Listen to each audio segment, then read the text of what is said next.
the appearances of the Duggar family. This is something that Jill touches on over and over again in the book, is like what the world saw and what was actually happening behind closed doors. And she mentions on just page 2, this quote where she says, her mother was smiling the same smile that the world has seen for years. It was full of pure innocence, but it protected like a shield.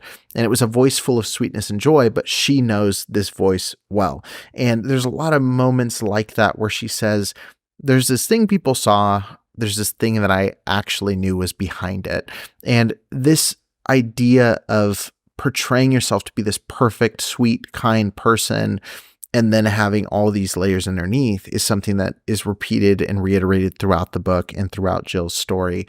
And I think this is not a surprising, wow, we didn't know this, but it kind of was impressive to me that Jill so early on starts engaging with this and deconstructing the idea of who the Duggars were versus what was actually happening. And I don't think she's comes across as being bitter or angry, because she, very much like I try to do when I'm sharing stories of my background, the good things don't invalidate the bad things. The bad things don't necessarily always invalidate the good things. They can shade how we see them, but there can be happy memories and not so happy memories. And I think she shares those in a very fair kind of way. But she makes many references to the veneer of perfection that surrounded the family. In IBLP, they rose quickly in the ranks as what they called a model family. In the reality TV world, Jim Bob started calling themselves a filming family.